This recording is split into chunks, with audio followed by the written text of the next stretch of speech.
Donc, Michel Cuvillier, je suis depuis de nombreuses années enseignant d'économie et politique agricole en général. Je ne sais pas si vous connaissez, c'est une école d'ingénieurs en agriculture, agroalimentaire, alimentation, environnement, des disciplines qui tournent autour de l'agriculture.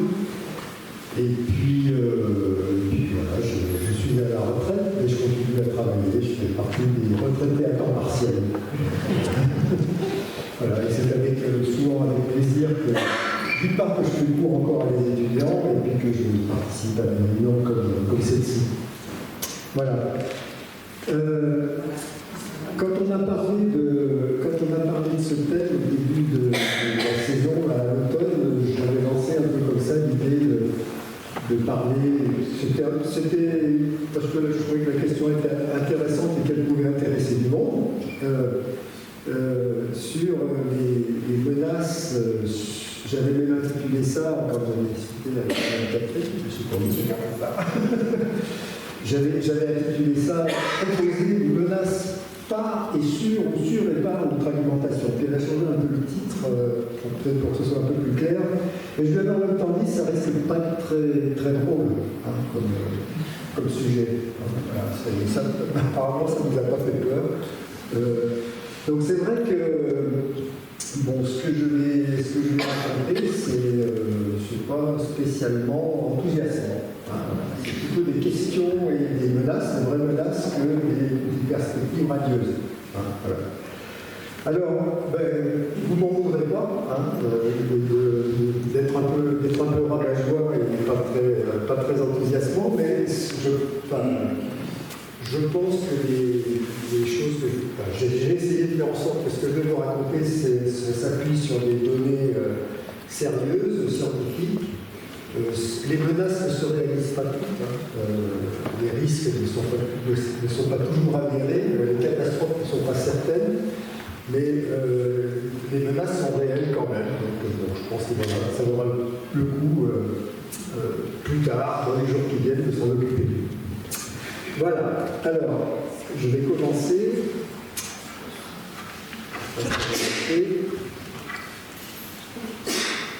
Voilà, c'est ce que je viens de dire, menace sur notre alimentation, menace par notre alimentation. En fait, j'avais un peu dans l'idée que ce n'était pas la même chose, que notre alimentation pouvait être menacée, peut-être insuffisante, peut-être mise en danger, et qu'en même temps, par notre alimentation, on courait lui-même des risques.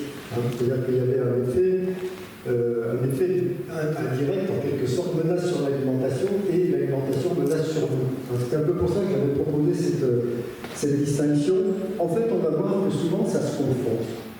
C'est pas si la distinction entre les menaces sur l'alimentation et les menaces par notre alimentation sur nous, elles sont assez, finalement, elles se confondent assez souvent, et souvent des phénomènes qui sont liés. Alors, j'ai bien commencé par cette question. Parce que bon, l'alimentation, c'est à la fois de la quantité et de la qualité. Donc je vais aborder d'abord les questions de quantité. Là, c'est les questions de quantité et de disponibilité pour l'alimentation. Ça, c'est pas très menaçant. Donc ça, c'est vraiment une bonne nouvelle. On aura, y compris les 8 milliards d'hommes qui sont sur la Terre, et probablement les 10 milliards d'hommes qui sont sur la Terre, si on s'en occupe bien, ils auront assez à manger, y compris en 2050 et un peu plus tard. Donc c'est pas un problème du tout de quantité, mais je vais quand même en parler, parce que bon, c'est des questions qu'on se pose souvent. La population augmente, j'aime bien ce graphique. Ce qu'on voit tout en bas, là, c'est le nombre d'humains sur la Terre. Et là-bas, c'est moins de 10 000 ans avant Jésus-Christ. En gros. Moins de 10 000 ans, moins de 12 000 ans avant notre ère. Donc on voit que la population elle est restée stable pratiquement pendant un moment. Au moment où on a commencé à... Alors, pas vraiment l'agriculture, mais en tout cas, où notre espèce a commencé à... Je suis un peu fort. Quand notre espèce a commencé à produire ce qu'elle consommait. Alors, ce n'était pas tout de suite de l'agriculture, c'était la domestication des plantes, c'était une combinaison de chasse, de cueillette et de défrichage, de mise en culture et de sélection des animaux et des plantes. Et vous voyez, pendant un assez grand nombre d'années, voilà, à peu près, la population mondiale est restée stable. Là, on est dans zéro, et on a seulement 188 millions d'humains sur Terre. C'est vraiment très peu. Et vous voyez, alors l'échelle est bonne, là, c'est exprès, j'ai pris la bonne échelle. Vous voyez que ça va vite, là, quand même. Voilà, ça va très vite. Là, bon, je passe un petit peu sur les détails, les civilisations agricoles qui sont mises en place dans différentes régions du monde. Et puis, la période la plus récente, on est à la révolution industrielle, et après, on a commencé à vraiment cultiver, à avoir des cultures attelées, à avoir du machinisme, de la mécanisation plus lourde, de la chimisation, de la numérisation dans la période où on est maintenant. Donc, on est actuellement avec 8 milliards d'humains, et c'est exponentiel. C'est pour ça que j'ai intitulé, je pense que l'espèce invasive, la vraie espèce invasive, c'est nous. On est très efficace. Et j'ajoute une chose, c'est que chacun de ces individus, en 60 ans, a multiplié sa consommation de produits d'élevage de 1,5 chaque individu.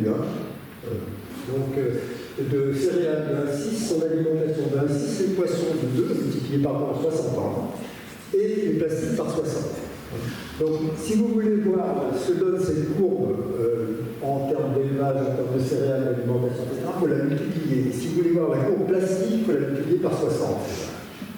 C'est énorme. Alors, évidemment, on peut se poser la question quand même de la quantité. Est-ce qu'on a, bien qu'on a à peu près réussi jusqu'à maintenant à nourrir tout ce monde-là, ou à faire en sorte que tout le monde arrive à se nourrir, est-ce qu'on a encore assez globalement à l'échelle de la planète? Alors ça, c'est pas le plus grave, même si il y a quand même de la sécurité dans le monde. Alors là, je vous ai mis quelques proportions. La proportion totale, c'est celle qui est là-bas. Ça vient de l'Organisation agricole des Nations Unies, les données. Population totale, population d'insécurité alimentaire modérée ou grave et insécurité alimentaire grave. C'est une classification qui se font régulièrement.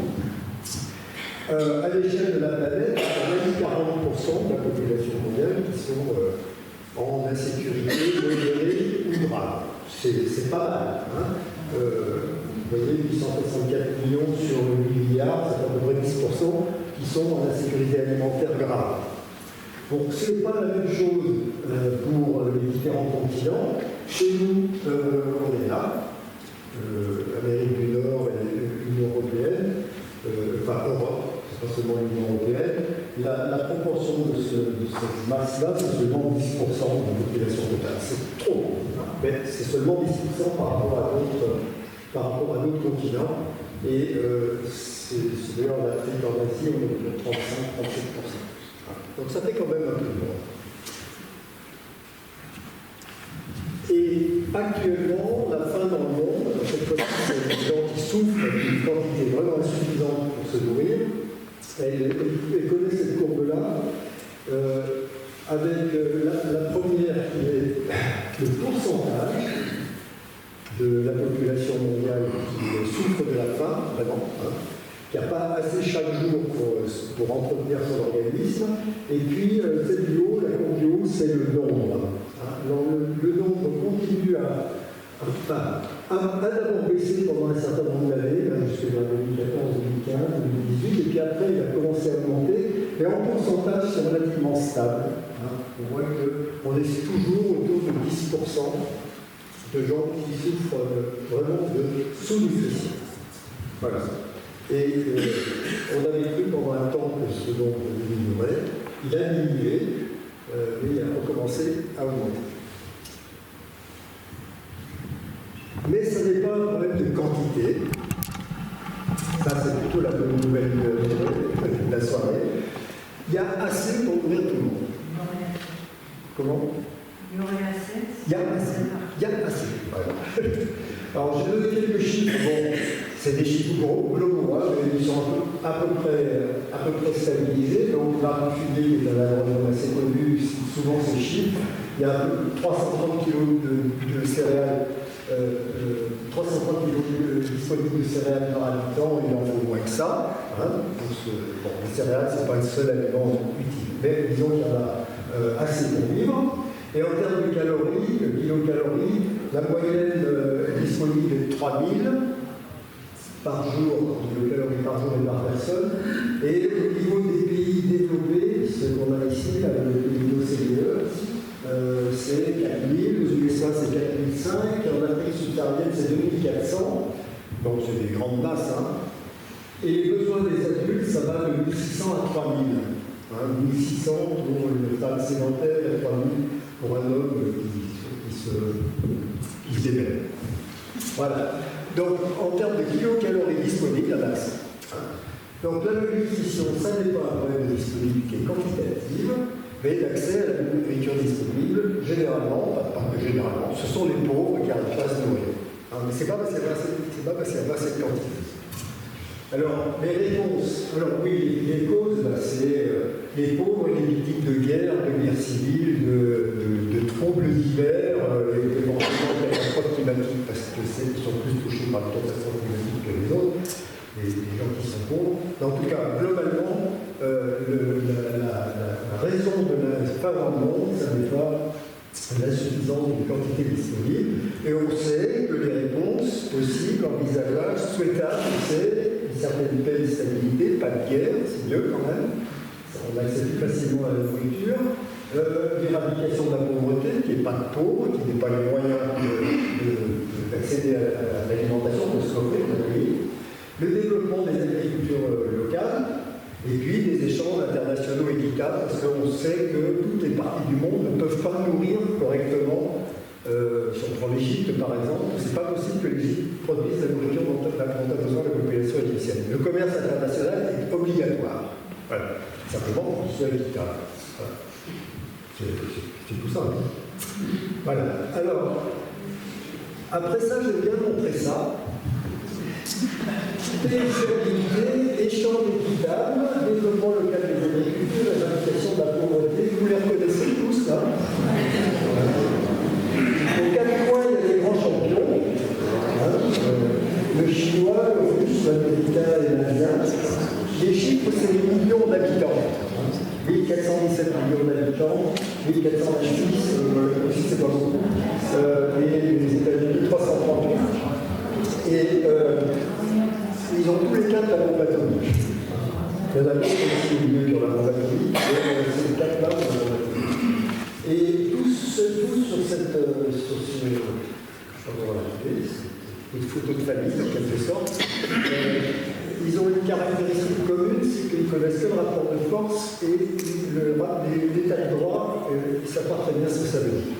Tous. Alors, c'est vrai que du coup, il y a des quantités suffisantes sur la Terre pour nourrir tous les habitants, mais il y a quand même quelques conditions pour le faire, et on n'est pas sûr qu'ils représentent plus de la moitié de la population mondiale, tous ces gens. Donc, c'est pas sûr que les conditions actuelles soient favorables à ce que j'appelle la stabilité du développement de l'agriculture locale, du commerce équitable et de l'éradication de la pauvreté. Voilà, j'en ai fini pour les quantités. Physiquement, ça pourrait aller, et c'est des conditions géopolitiques, de relations internationales, de fonctionnement économique international, de fonctionnement politique international, qui font qu'on n'a pas un accès suffisant pour une bonne partie de la population à une nourriture forte. Voilà, au moins en quantité. Alors, après, bon voilà, je passe aussi sur la quantité, et j'ai fini sur la quantité. Là, je m'inspire d'un schéma qui est fait par son nom, là, Nicolas Bécasse, qui est titulaire de la chaire UNESCO à Montpellier. Il s'appelle Alimentation au pluriel du monde. Et il présente, c'est un peu plus compliqué, je ne sais pas, mais il présente un peu la non-durabilité, les problèmes que posent réellement les systèmes alimentaires actuels, de la façon suivante, en plusieurs catégories. Les problèmes sont à ce niveau-là, dans ce cercle-là. Alors, j'ai laissé tomber la partie socio-économique et gouvernance. Bon, je viens un peu du numérique des rencontres, en quelque sorte, la gouvernance et les problèmes socio-économiques. Et là, je vais parler plutôt des autres points, parce qu'il les classe comme ça: épuisement des ressources. Là, on rentre dans les menaces. Les menaces, cette fois-ci, physico, techniques, scientifiques, disponibilité de ressources, et non pas d'alimentation. Donc, épuisement des ressources, saturation des milieux et santé et nutrition. Voilà, les trois grandes catégories de menaces, de problèmes, de menaces sur l'alimentation, par l'alimentation, qui sont identifiées par ce schéma, donc par Nicolas Bécasse, quand même quelqu'un qui a maintenant une certaine expérience et connaissance de ces questions. Alors, dans la partie épuisement des ressources, bon, on met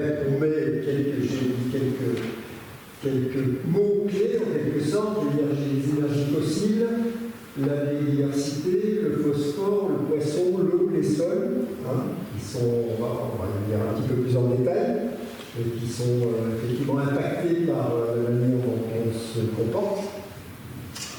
Là, dans cette partie saturation des milieux, gaz à effet de serre, eutrophisation, c'est-à-dire l'excédent d'azote et de phosphore dans les milieux, les résidus chimiques et les plastiques que j'ai évoqués tout à l'heure, c'est pas un mince problème.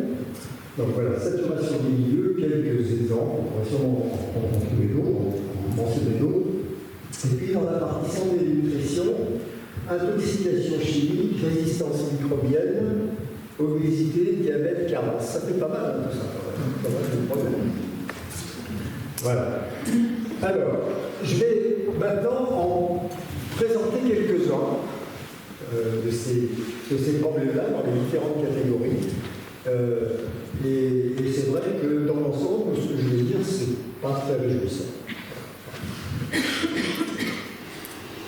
Alors, l'eau, ça fait partie de l'épuisement, de la catégorie épuisement des ressources.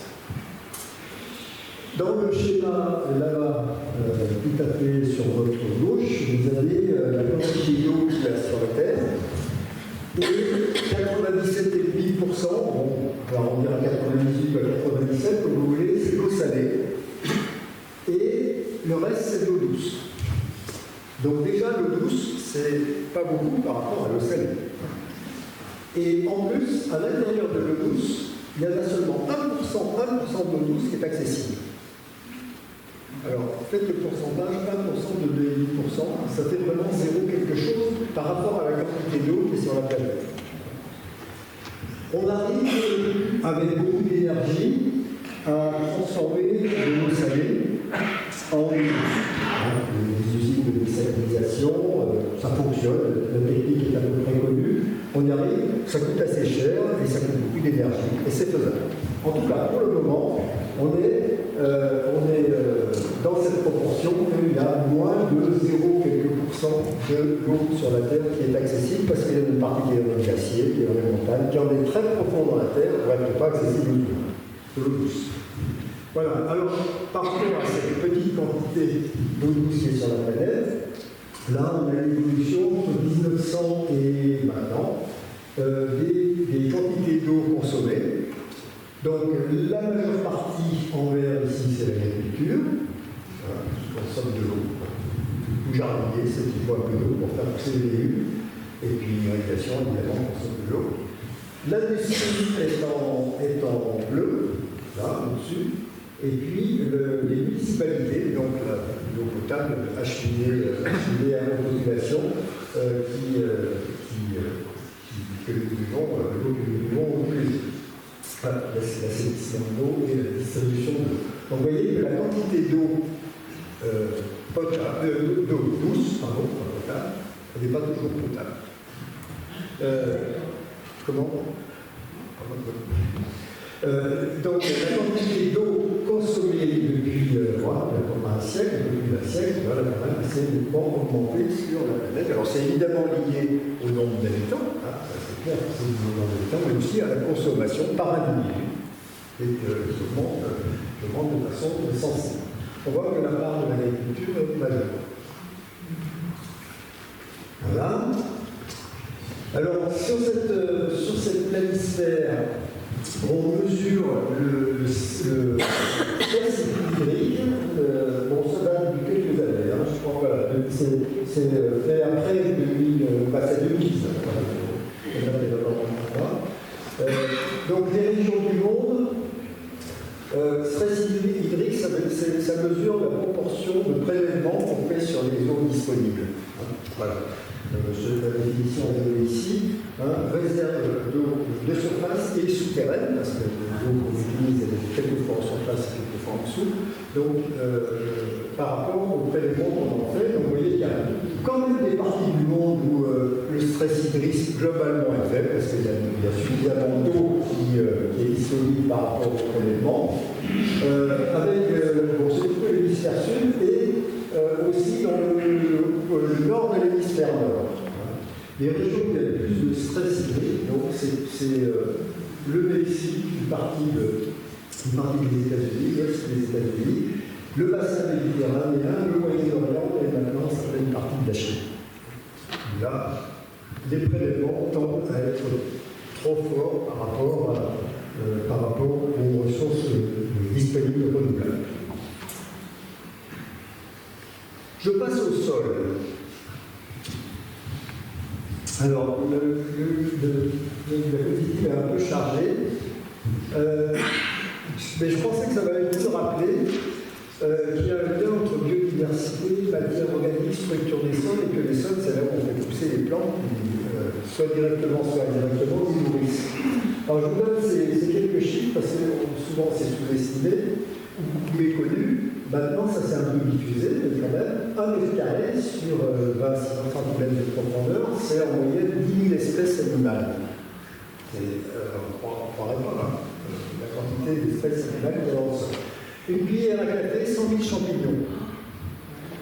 1 gramme de terre, juste 1 milliard de bactéries. Voilà, ça c'est ce qu'on a sous les pieds. Et tous ces organismes sont...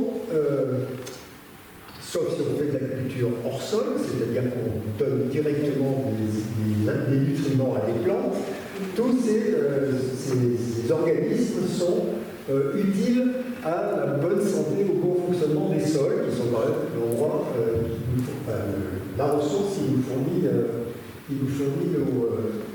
notre nourriture. Donc j'ai mis quelques éléments, ça contribue à la formation de l'humus, ça rend les nutriments disponibles pour les plantes. Un sol avec de la matière organique, c'est plus fertile, mieux aéré, moins sensible à l'érosion. Ça, c'est pas. Les agronomes le disent, les agronomes, les pédologues disent ça. C'est pas moi qui dis simplement, c'est comme ça, et vous avez qu'à me croire. Voilà, c'est des gens qui ont étudié la question. Je cite Marc-André Sellos, souvent, qui est quelqu'un qui passe un peu dans les médias. Si vous avez l'occasion d'écouter soit des vidéos, soit de lire des textes qu'il a écrits là-dessus, c'est assez intéressant. Le cycle de l'eau, les vers de terre sont très importants pour le cycle de l'eau. Les vers de terre, c'est des centaines d'espèces. On croit qu'il y en a qu'un ou deux différents, mais il y en a une centaine d'espèces dans le sol à nous. Et ils jouent un rôle aussi important avec les racines des plantes pour que l'eau s'infiltre correctement dans le sol, mieux dans le sol plutôt que ruisselle. Et enfin, les sols, c'est aussi du stockage de carbone. On fait un lien là avec les émissions de gaz à effet de serre. Le sol, j'ai mis ce chiffre-là, il y a 3 fois plus de carbone dans le sol que dans l'atmosphère, et il y en a autant que dans la végétation qui est au-dessus. Voilà, c'est quand même 3 fois plus de carbone dans le sol que dans l'atmosphère. Donc c'est mieux si on le garde, le carbone dans le sol, que le transformer en gaz carbonique qui devient un gaz très chaud. Voilà. Alors j'ai mentionné ici non seulement ces éléments bénéfiques d'un bon fonctionnement organique des sols, Je rajoute ces éléments qu'on commence à aborder un petit peu. Alors ça, c'est un peu moins stabilisé, il y a moins de consensus scientifique sur cette affaire-là. Mais bon, voilà, un monsieur qui s'appelle Christian Bréchot, qui a fait un bouquin il n'y a pas longtemps, qui est sorti, qui s'appelle La révolution des microbiomes, et il affirme, de même que la santé humaine est liée au microbiome intestinal, la santé des sols et leur fertilité dépend des micro-organismes qui contiennent. Et il va même un peu plus loin, et c'est là que le consensus scientifique n'est pas vraiment établi, c'est est-ce qu'il y a un lien entre la santé des sols et notre santé? Ça, c'est un peu moins grave.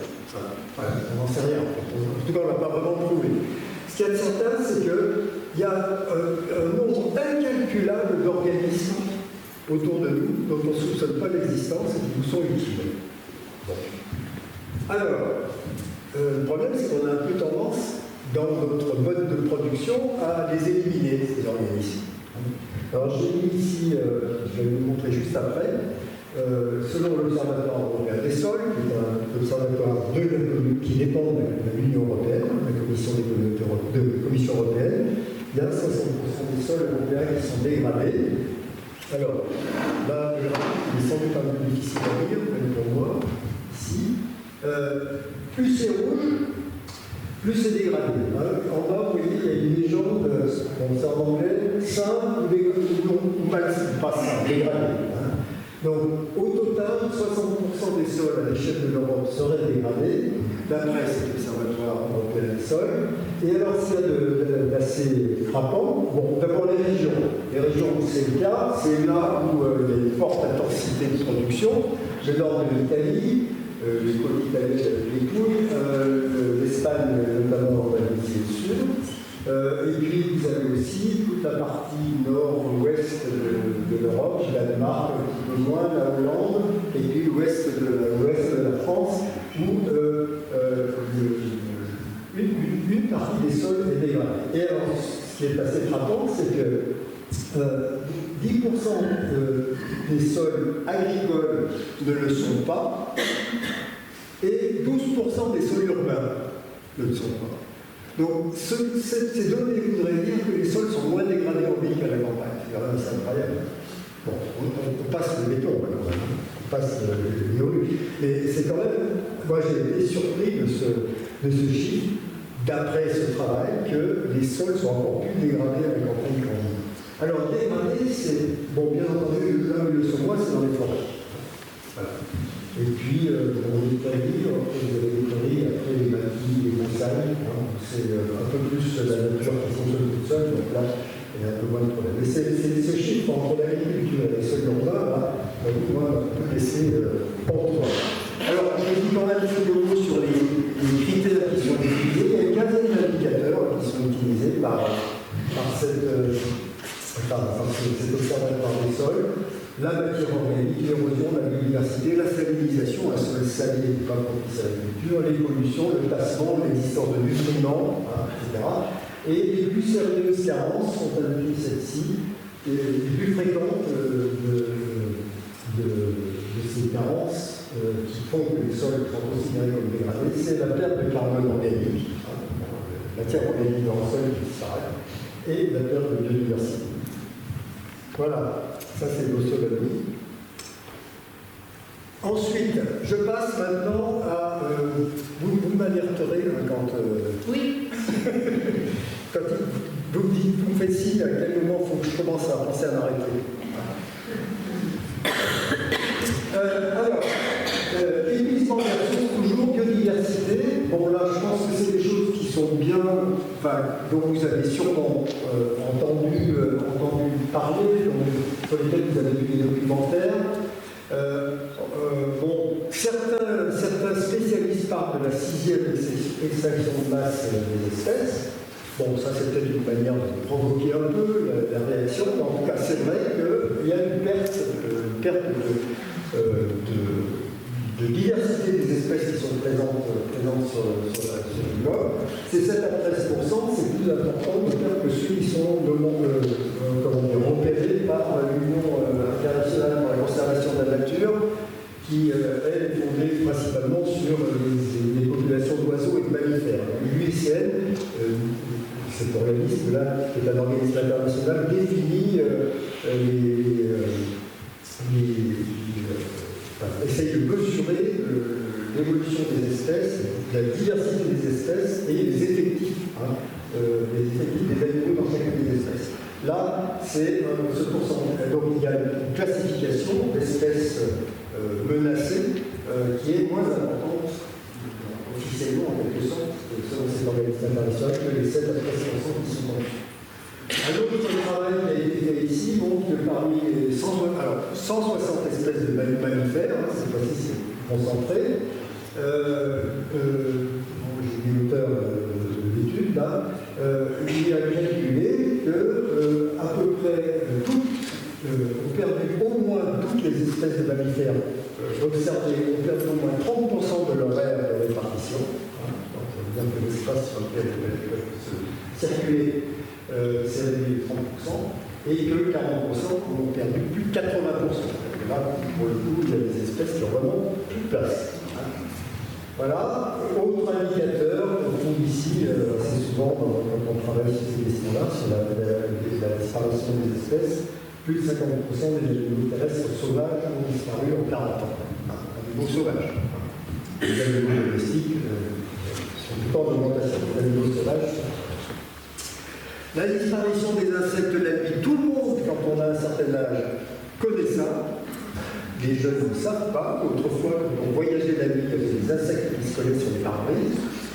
Et nous, on le sait. Je crois que dans la salle, vous avez tous vécu ça. Il n'y en a plus. Voilà. Il n'y a plus d'insectes de la nuit sur les pare-brises. C'est bien, on n'a plus besoin de les nettoyer. Et puis, autre élément, c'est donc la disparition de 30% des oiseaux du champ en une trentaine d'années, et c'est marrant, pas marrant. Il y a plus de disparition d'oiseaux à la campagne qu'en ville. Ça, c'est quand même assez surprenant. C'est un peu comme les sols dégradés tout à l'heure. Voilà ici, sur la plage, sur 30 ans, là, 89-2019, avec le résistant, donc ça veut dire on parle du même endroit, en 1989. En gros, les milieux forestiers ont gardé leur quantité d'oiseaux. Alors c'est des oiseaux communs spécialistes, c'est une catégorie d'oiseaux, pas tous les oiseaux. Mais sur cette catégorie-là, en gros, les milieux forestiers ont à peu près gardé leur quantité d'oiseaux vivants. Les milieux urbains, ici, c'est la courbe rouge, et c'est aussi assez surprenant, il y a une disparition plus importante des oiseaux à la campagne qu'en ville. Si vous voulez vivre dans la nature, vivez en ville. Alors, un petit mot sur les poissons, donc que nous consommons de plus en plus. Alors, toujours l'épuisement des ressources. Dernier rapport publié par la FAO sur le sujet, un gros tiers des stocks mondiaux sont aujourd'hui surexploités. Et c'est 3 fois plus qu'il y a une quarantaine, une cinquantaine d'années. Nous, dragons, enfin quand nous dragons, c'est des bateaux qui draguent, hein, et notamment cette pêche industrielle à grande échelle, cette pêche au chalut. Bon, j'ai mis ici quelques échelles de taille de bateau, de 10 à mètres de long pour ceux qui sont en pêche familiale côtière classique qu'on trouvait en Bretagne, en Normandie, sur nos côtes, qu'on trouvait aussi au large de côte du Sénégal.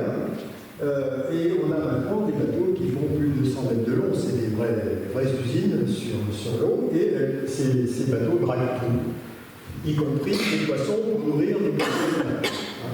Le saumon, par exemple. Bon, oui, des animaux, je recommande de ne jamais manger de saumon pour cette raison et pour une autre. Les plus gros navires, donc, j'ai mis cette application-là, qui représente une toute petite partie de la flotte, ont une puissance moteur qui est équivalente à 60% de la flotte européenne. Donc il y a un développement de pêche à grande échelle, de pêche industrielle à grande échelle, qui naturellement pêchent dans les eaux des pays auxquels ils sont rattachés, mais qui de toute façon aussi vont prélever des ressources partout où il y a du poisson. Hein. c'est assez connu qu'au large de l'Afrique, les pêcheurs africains n'ont plus de poissons à pêcher. Voilà. Comment? Pas seulement, chinois, japonais, hollandais. Les Hollandais ont une très belle flotte pêchière. Je ne sais pas si ça se dit pêchière d'ailleurs. Enfin voilà. Oui, vous avez raison, c'est des grandes industries. Les Chinois se sont mis à. Les Chinois sont très déficitaires en nourriture, contrairement à nous. Donc ils ont besoin d'aller chercher des ressources partout, et en particulier des poissons. Ils sont plutôt consommateurs de poissons. Mais pas seulement. Les Hollandais sont. En Europe, c'est la flotte hollandaise la plus abondante. Voilà. D'ailleurs, la nationalité des bateaux, souvent, on ne sait pas toujours vraiment à qui ça appartient. Alors, on va parler un peu maintenant de la deuxième rubrique. Ça va, Morane?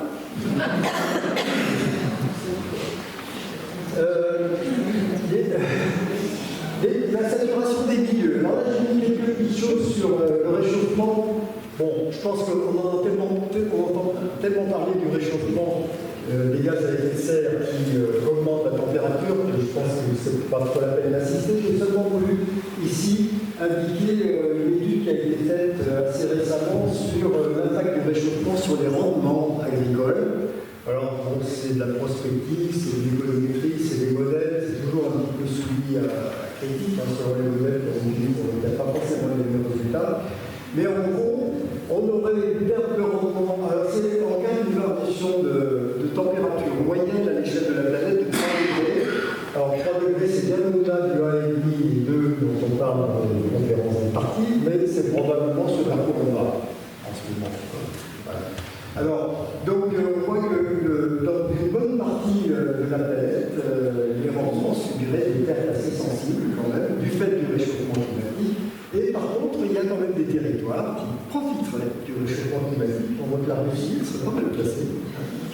La Russie, partie de la Chine aussi, et puis le Canada, le nord de l'Amérique du Nord, pourraient bénéficier du réchauffement climatique en termes de rendement.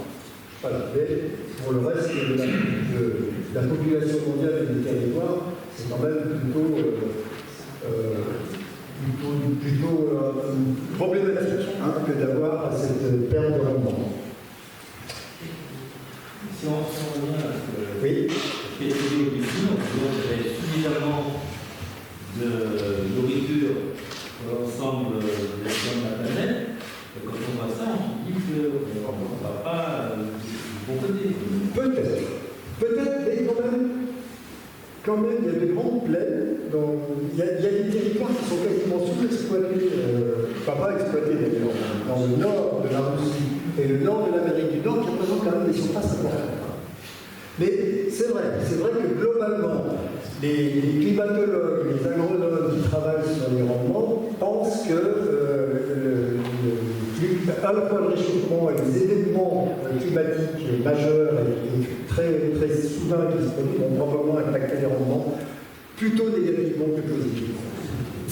Mais vous avez raison, on ne sait pas.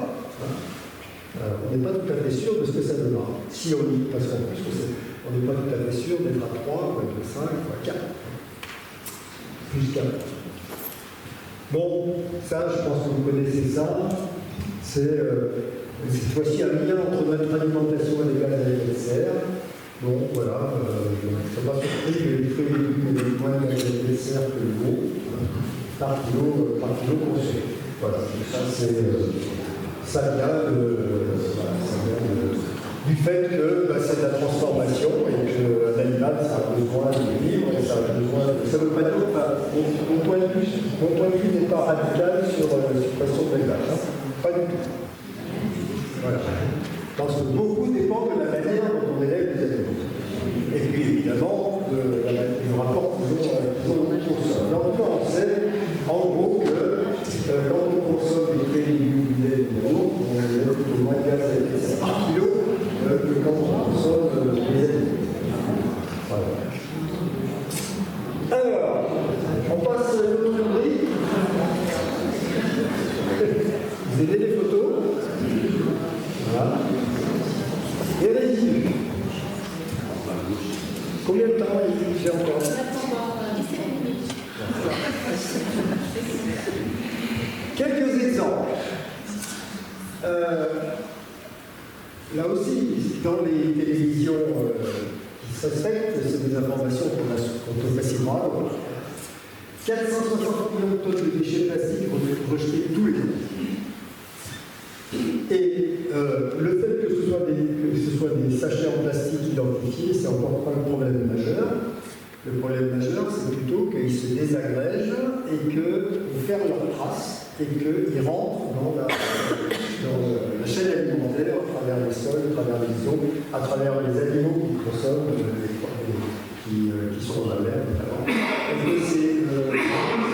On voit des chiffres quelquefois un peu farfelus. Moi, j'ai pas osé mettre qu'on mangeait une carte de crédit tous les 2 mois parce que j'ai trouvé des gens qui disaient que c'était tous les 2 mois, donc c'était tous les ans, donc je trouve que ça n'a pas beaucoup d'intérêt. En tout cas, nous ingurgitons des microplastiques en quantité évidemment pas par kilo, mais nous en ingurgitons régulièrement. Parce que ces microplastiques ne se dégradent pas complètement, ne se dissolvent pas dans le milieu complètement. J'évoque un peu les polluants éternels, les PFAS.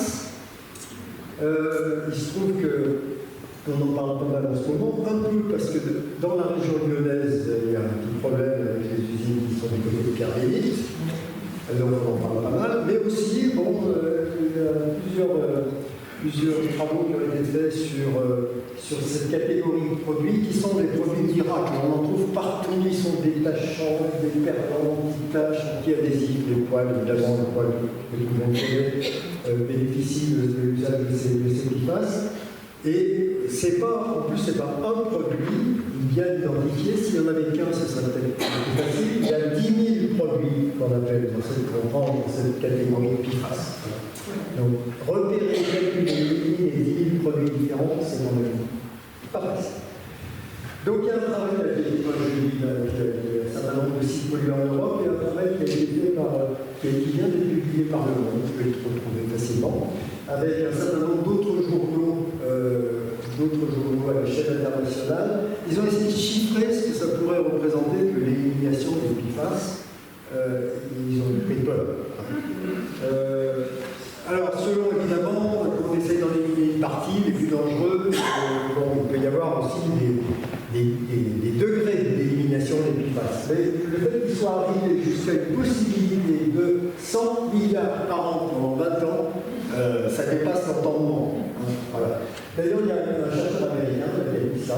Il n'y a pas assez d'argent pour contrôler les PFAS dans l'environnement aussi vite que nous les mettons. Donc, il va falloir dire.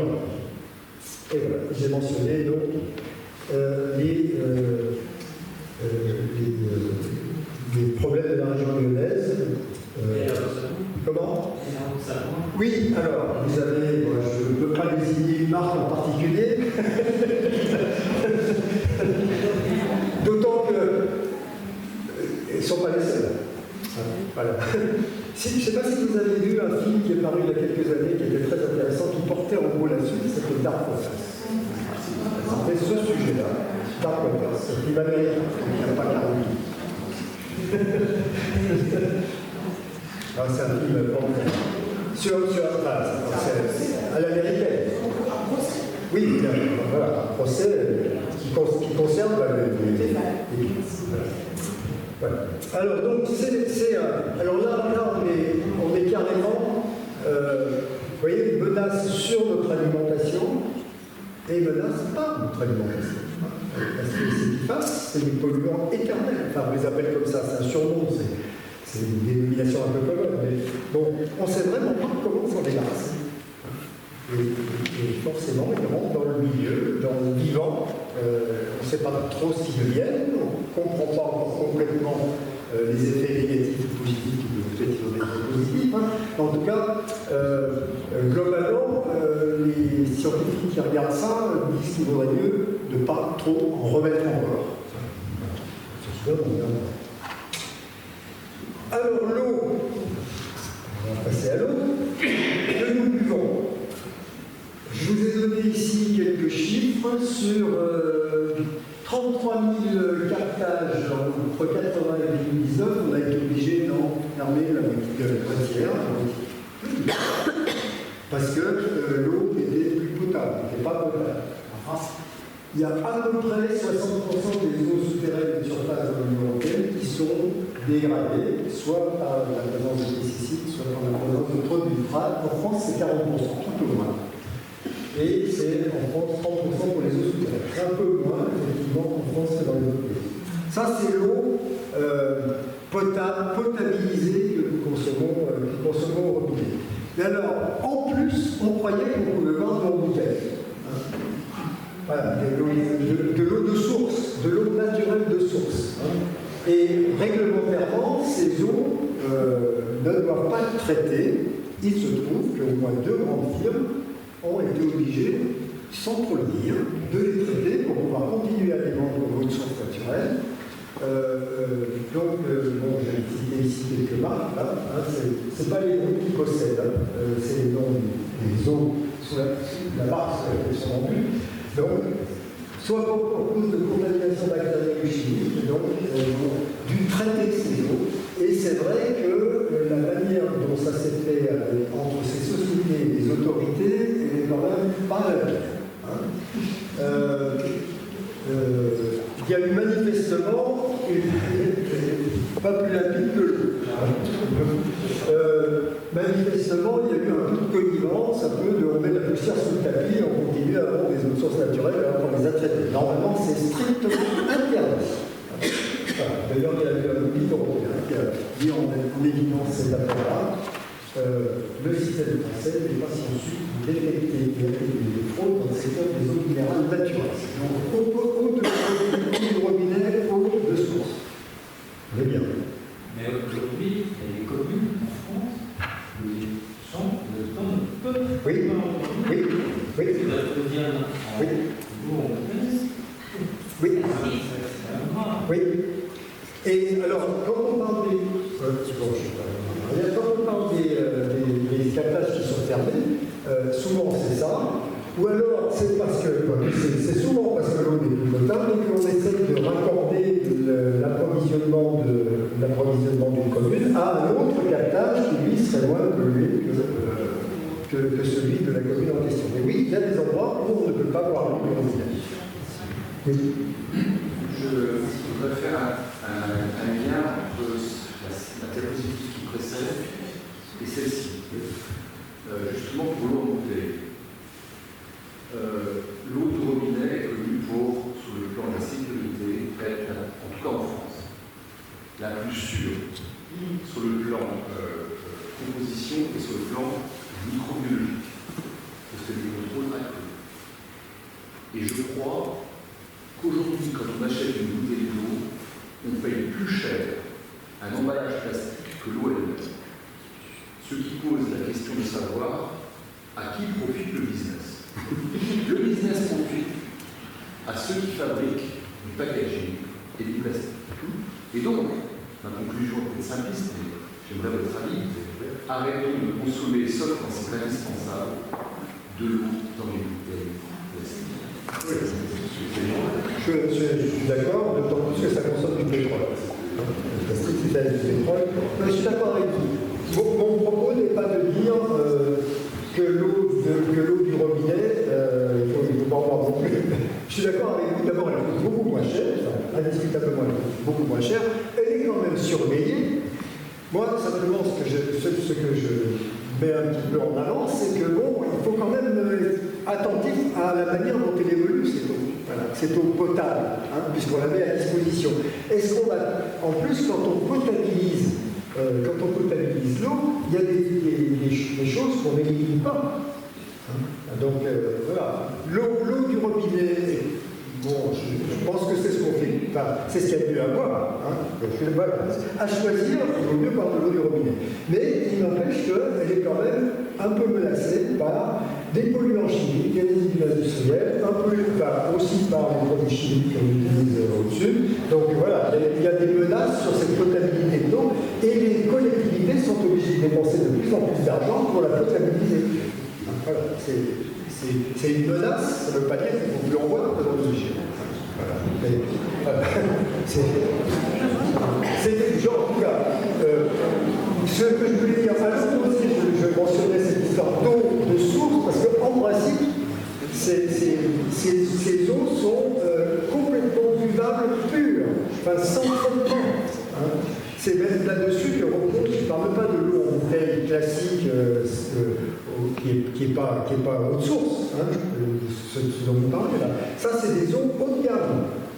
Hein, ces eaux de source, comme dit-elle, c'est des eaux haut de gamme, c'est des eaux de source. Ben, même celle-ci, qui normalement était buvable sans traitement, et bien on va dire des traitements.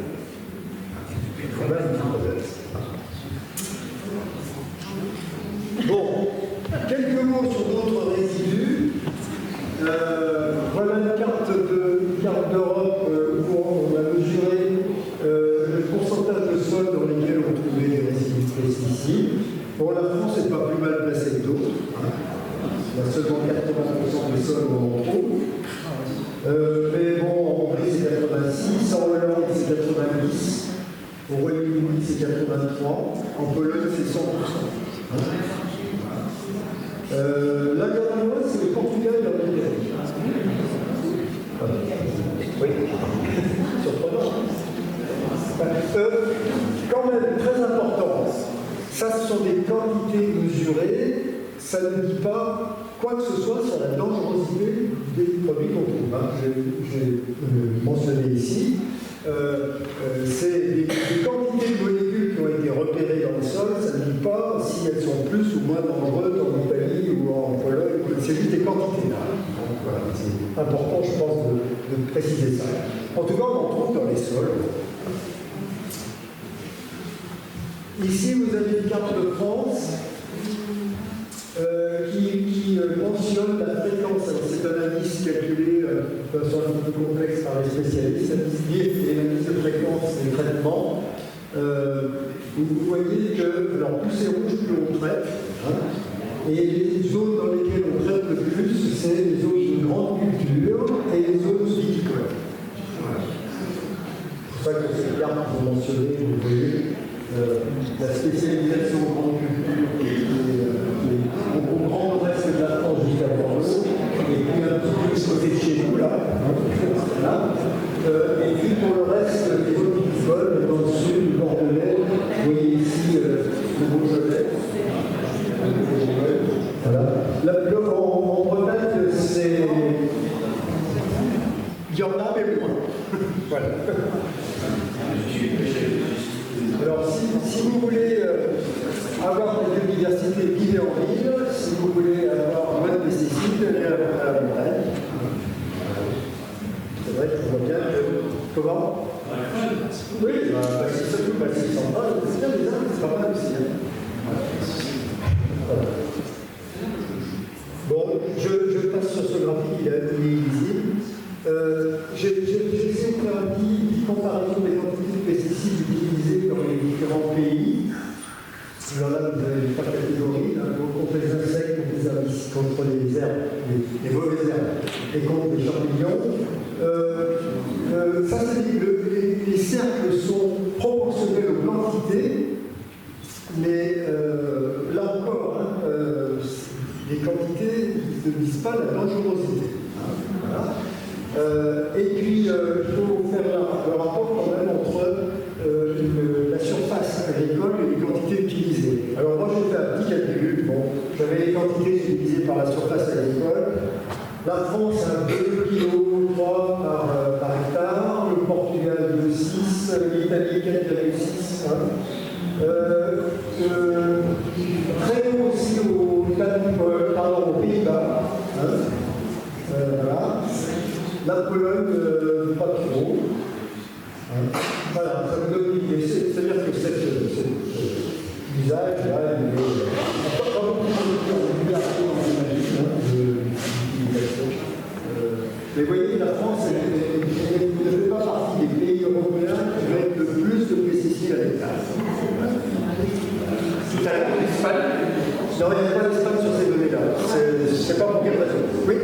Tout à l'heure, vous avez dit qu'il y avait on trouvait moins de résidus en Italie. Oui. On les utilise 2 fois plus. Oui. Surprenant. Oui, surprenant. Oui, oui. On trouve moins de sols dans lesquels il reste des pesticides, mais en revanche, la quantité qu'ils utilisent est plus élevée. De toute façon, je pense, pour connaître un peu la différence entre la France et l'Italie, il y a très peu de surface agricole en Italie, proportionnellement, et avec plutôt des productions qui sont assez intensives en Italie. Voilà, donc quand on ramène ça à l'ensemble du pays, on se retrouve avec des quantités par hectare qui sont assez élevées quand même, mais probablement localisées. Alors peut-être que ça dépend aussi quels échantillons de sol, on a fait les mesures. Voilà. Mais c'est vrai que c'est un peu contradictoire en première approche la différence entre les deux. C'est beaucoup de laboratoires de recherche qui essaient de faire ça, souvent en lien avec des organisations non gouvernementales. Ce n'est pas toujours des organismes officiels. Ça, c'est pas un organisme officiel. C'est la classe des pesticides, c'est un ensemble d'ONG connectés à des organisations non gouvernementales, connectés à des laboratoires de recherche. Ce n'est pas des institutions officielles. Donc j'imagine aussi que les mesures qu'ils font, ils n'ont pas forcément les moyens de toujours bien échantillonner, bien mesurer, d'avoir suffisamment de capacité d'analyse pour donner des résultats complètement assurés. Peut-être les types de sols qui rentrent en ligne de compte, non? Comment? Les types de sols peuvent peut-être rentrer en ligne de compte. Les types. Ah, les types de sols. Alors, ce qui rentre en ligne de compte, c'est les types de sols plutôt liés à la culture qu'il y a dessus. Mais c'est vrai qu'il y a des sols aussi qui se lessivent plus que d'autres. Donc c'est vrai qu'il peut y avoir un effet type de sol qui font que les pesticides restent moins dans la couche qu'on analyse. Et du cas, bon, on passe un petit peu à la nutrition. J'ai pris que quelques exemples, dans chacune des catégories. Bon, voilà. Je pense que le sucre, c'est assez intéressant d'en parler.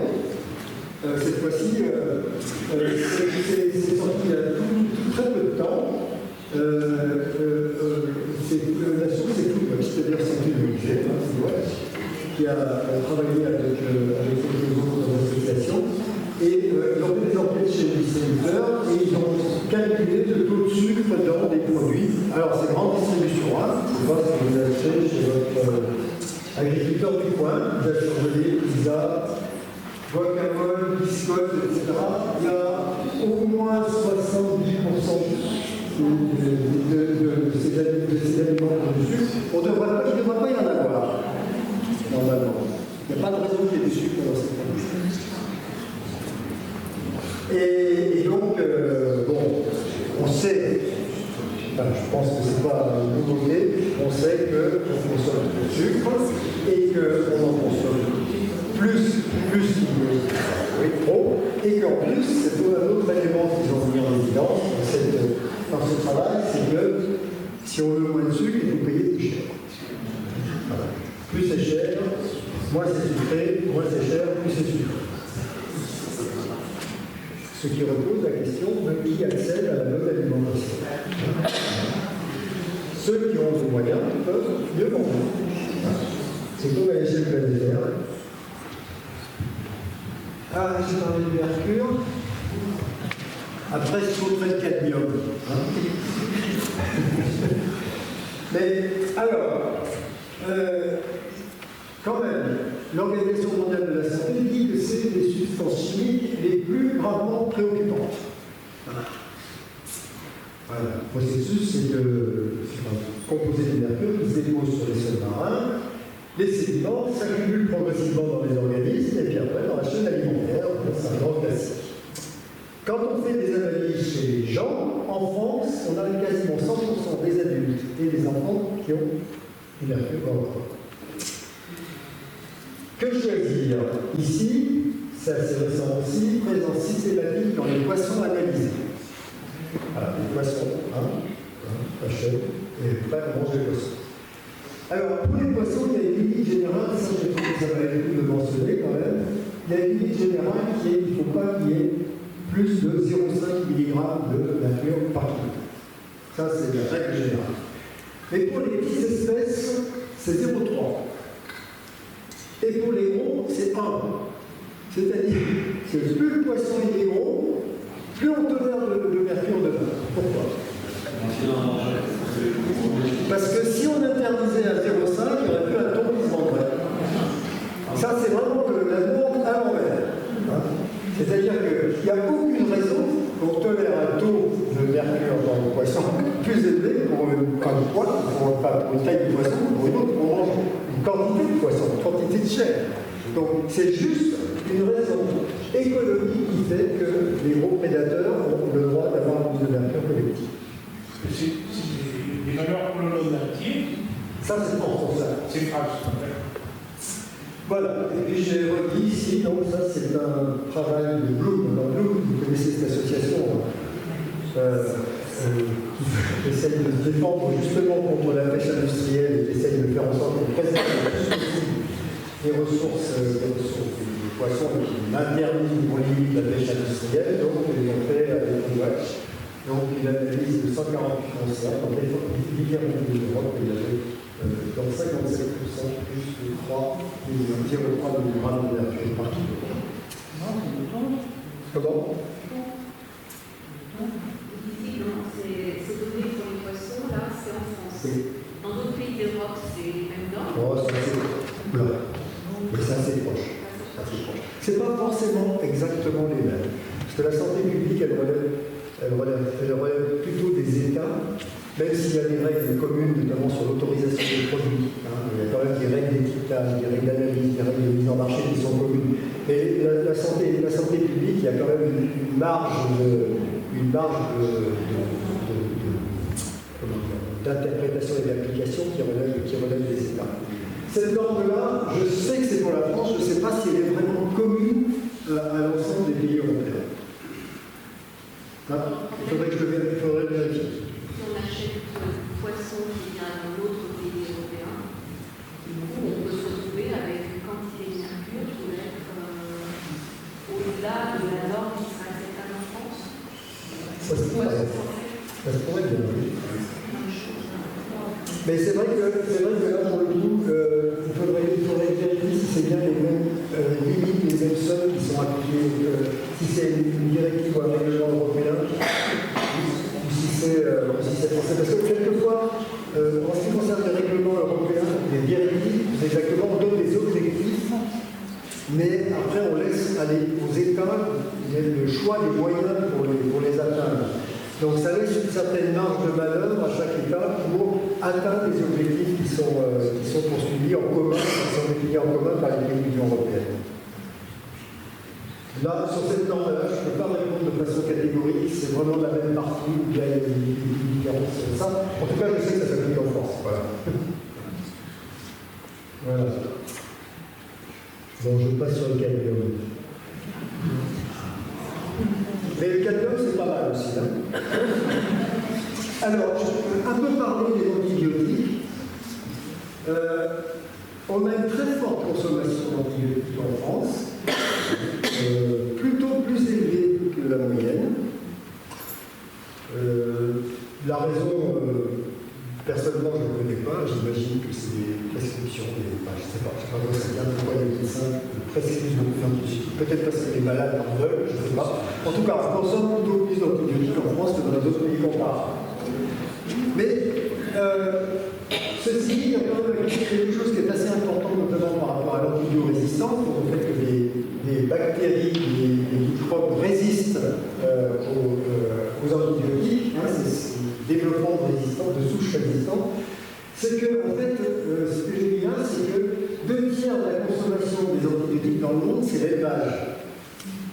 Donc, ce n'est pas des humains. Hein.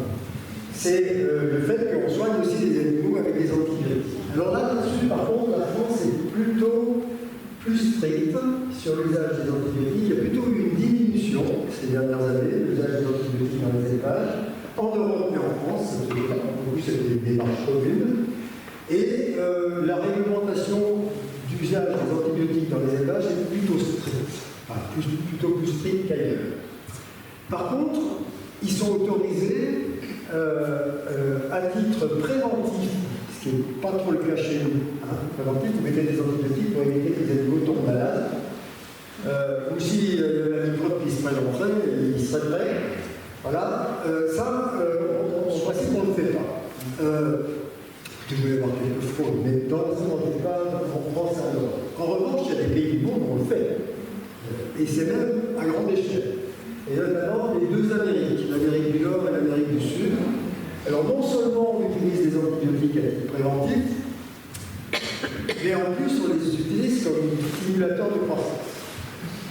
Donc, et c'est autorisé. Hein. C'est d'ailleurs un peu des questions qui se posent quand on traite, quand on s'intéresse au traité de libre-échange, notamment avec l'Amérique du Nord, le Canada, les États-Unis ou les pays du Mercosur, donc les 5 pays qui font partie du Mercosur en Amérique latine, c'est que dans ces traités, normalement, la Commission exige, la Commission européenne, qui aussi exige que soit respectée cette règle-là, c'est-à-dire qu'on n'importe pas de produits d'élevage qui ont été traités aux antibiotiques de la façon dont je viens de dire. Ça, c'est écrit. Hein. En principe, on n'importe pas de viande qui a été poussée ou qui a bénéficié, qui a subi trop d'antibiotiques dans toute sa carrière. Le problème, c'est que, effectivement, en principe, c'est interdit. En pratique, c'est assez difficile à tracer. Voilà. C'est pour ça qu'un certain nombre de gens, dans les professions agricoles, et d'ailleurs, c'est dans les organisations environnementales et qui s'occupent de santé, on essaye d'être vigilant en essayant de pousser à ce que dans ces traités de libre-échange, éventuellement, on limite l'importation de produits dont on ne sait pas trop comment ils ont été fabriqués. Voilà. Mais c'est vrai que, comme la viande, si je prends l'exemple de la viande brésilienne, la viande brésilienne, c'est rare que vous ayez sur une bouchée un steak brésilien. Même dans un supermarché, on ne dit pas que c'est là du Brésil. Par contre, dans les plats préparés, comment voulez-vous savoir où vient la viande? Et comment, et de quel élevage elle vient? Comment elle a été élevée au Brésil? Voilà. Alors c'est vrai que le libre-échange, dans ces conditions-là, il fragilise quand même les quelques précautions qu'on prend chez nous en évitant d'avoir des antibiotiques dans la viande. C'est beaucoup lié à la taille des élevages. Oui. Oui, bien sûr. Quand vous avez des immenses élevages, c'est des milliers, hein. Quand on parle de gros élevages, c'est pas 100 vaches à nous, 150 vaches, c'est des milliers, des dizaines de milliers de vaches qui sont les unes sur les autres, des taureaux, enfin, des mâles ou des femelles. Donc il y a une concentration terrible. Et c'est comme l'élevage de saumon. Ça, je n'ai pas parlé du saumon. C'est comme l'élevage de saumon dans les élevages. Il y a une concentration. Il faut les traiter. Si on ne veut pas qu'ils meurent tous, il faut les traiter. Donc bon, on y va. Donc on revient sur quelle agriculture? Je laisserai choisir. Alors après, je vais un petit peu dire deux mots de ça. Des aliments ultra-transformés. Bon, j'ai mis un petit peu un descriptif de ce que c'est, peut-être que vous l'avez déjà vu. On prend des ingrédients traditionnels, on triture, on fractionne, on craque, on souffle, on cuit, on extrude, on hydrogène, on mélange, on ajoute des arômes, des émulsifiants, des exhausteurs de goût, des antioxydants et des conservateurs. Vous modifiez tout, la texture, le goût, l'aspect, la durée de conservation, vous emballez et vous mettez au micro-ondes. Vous évitez des essais de plastique. Votre animal, votre plat au micro. C'est un tiers des calories ingérées en France. Non, c'est pas ça. Un tiers. Incroyable. La folie. Alors, bon, j'ai dit que c'est riche en sel, en sucre, c'est très gourmandise, en vitamine, que la structure des aliments a été modifiée, donc ça affecte la vitesse à laquelle on les ingère, on les digère, et là aussi, des preuves, c'est toujours la même chose, hein. Quand on veut prouver que quelque chose est dangereux, souvent il faut attendre 30 ans. Que ce soit un produit ou un type de préparation, il faut suivre des populations sur une durée longue pour arriver à faire un lien entre la manière dont les gens vivent et la manière dont ils sont malades ou pas malades. Et c'est vrai que c'est toujours difficile de faire le lien entre, enfin de faire la preuve. Difficile de faire la preuve. Alors voilà, ceci dit de plus en plus chez les gars qu'en consommer beaucoup provoque des troubles métaboliques. Et que là on retrouve les petites bestioles qui sont à l'extérieur de notre sol, là on retrouve celle de l'intestin, qui semble-t-il joue un rôle important. Et c'est vrai que les aliments ultra transformés auraient un rôle négatif sur le fonctionnement du microbiome intestinal. Là encore, il faut trouver des preuves épidémiologiques de cette affaire. Disons qu'il y a présomption. Alors, on va citer un gastroentérologue qui nous dit que l'ultra-transformation, c'est la 4e révolution de notre alimentation. Après le feu, l'invention de l'agriculture et de l'agriculture moderne de notre époque. Et il mentionne donc l'explosion d'un certain nombre de maladies qu'il met en relation avec les déséquilibres du microbiome. L'autre phrase, c'est que la politique alimentaire et les émulsifiants fragilisent la barrière de l'intestin, la paroi intestinale. Je vais bientôt avoir fini. Oui. Ça va. J'ai sauté le cadmium. Est-ce qu'on peut mesurer les coûts de tout ça, de cette alimentation menacée ou les dégâts éventuels, des conséquences négatives de cette alimentation? Les économistes ne reculent devant rien. Donc j'ai marqué les externalités parce que c'est comme ça souvent que les économistes désignent ces phénomènes. Vous faites quelque chose, vous produisez quelque chose, une voiture, voilà, et vous la vendez en fonction du coût de production et de votre marge, de votre bénéfice. Donc, vous calculez ce que vous utilisez, votre main-d'œuvre, vos usines, etc., vous faites votre marge et c'est un prix de vente que vous arrivez à faire le vendre sur un marché, que vous arrivez par en tout cas. Le prix de vente sur le marché ne prend en compte que les choses qui se passent à l'intérieur de l'entreprise qui fabrique. Et ce qu'on appelle les externalités, positives ou négatives, c'est ce qui se passe à l'extérieur de l'acte de production. Par exemple, une usine qui pollue, eh bien, c'est pas elle qui paye la réparation de la pollution, généralement. Sauf s'il y a des procès qu'on peut pas prouver que oui, elle aurait pu faire autrement. Les dégâts que fait le processus de production sur l'environnement, sur la santé, sur les autres, sur ce qui est à l'extérieur de l'entreprise, ça ne rentre pas dans le prix. Voilà, c'est jamais compté dans le prix. C'est pour ça que produire ça coûte moins cher que produire ça. Alors, on appelle ça externalité positive ou négative, c'est le terme qu'utilisent les économistes. C'est ce qui se passe en conséquence à l'extérieur de l'acte de production. Alors, les coûts. Il y a quelques travaux qui ont été faits sur les coûts cachés de l'alimentation. La définition qui est donnée là, c'est celle de la FAO, l'Organisation agricole des Nations Unies. Tout coût pour les personnes ou pour la société qui n'est pas reflété par le marché. Deux types de coûts en ce qui concerne l'alimentation. Il y a les coûts directs.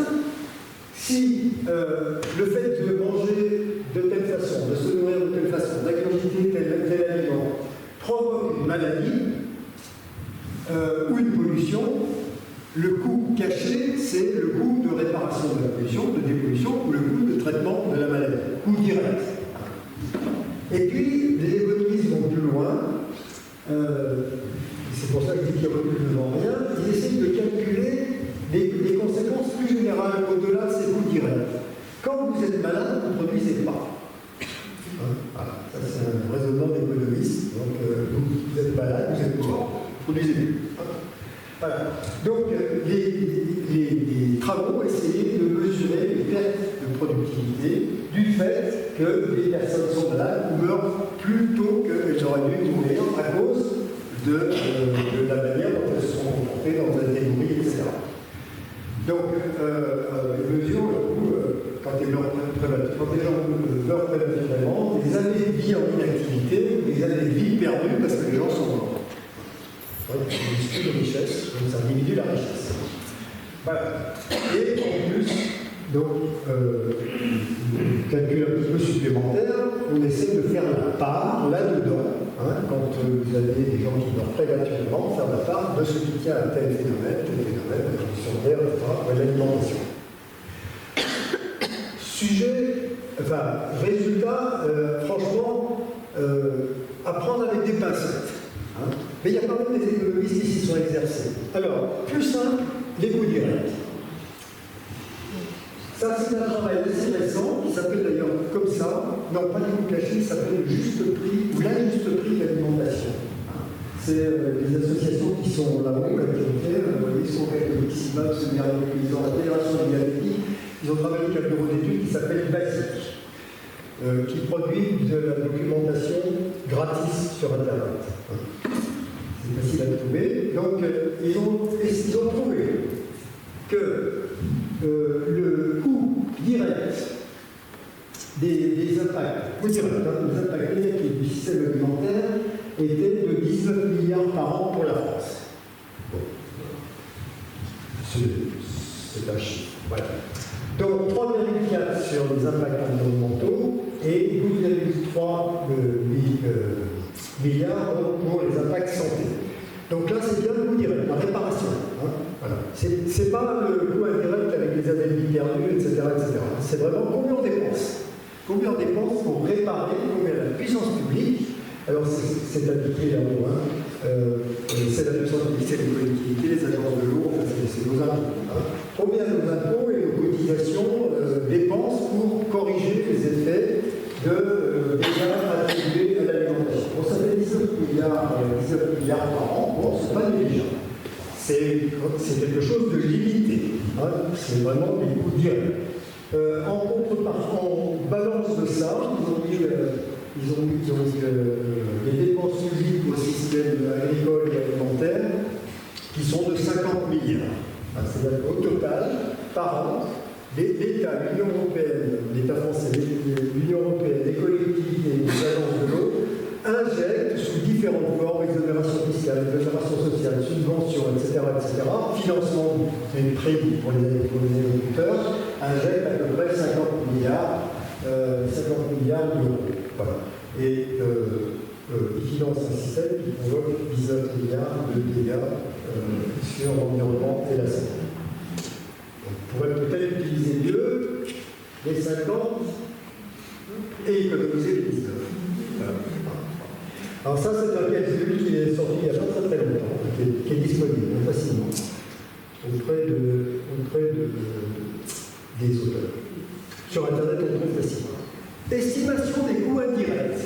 Alors là, on s'avance un peu plus mouvant, disons, mais il y a des tentatives qui ont été faites, qui ont été essayées, on a tenté de voir pour le Royaume-Uni sur l'année 2015, pour la Suisse en 2018, pour les États-Unis en 2019, et pour le monde entier, donc en 2018-2019, l'année 2018-2019, combien il y avait de coûts d'externalité pour 100 euros par rapport aux euros qui sont dépensés par les ménages pour se nourrir. Alors, je fais attention. Donc, c'est ces deux colonnes qu'on peut comparer. Hein. Au Royaume-Uni, on dépense 120. Alors, qu'est-ce que c'est les unités là? C'est des milliards d'euros. En Suisse, des milliards de francs suisses. Ici, des milliards de dollars. Ici, des milliards de dollars. Et on met en face.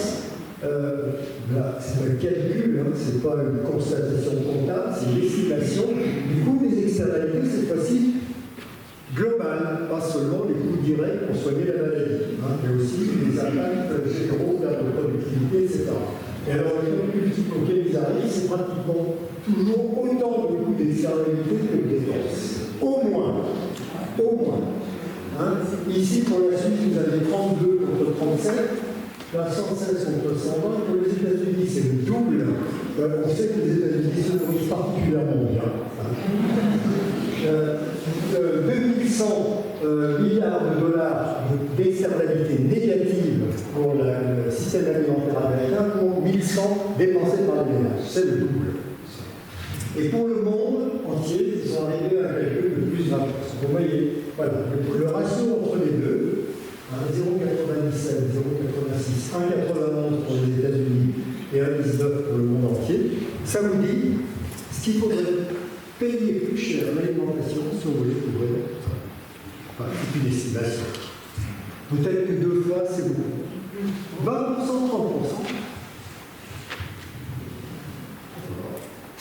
Voilà, en tout cas, c'est un coût de l'alimentation qui est pris en compte par personne.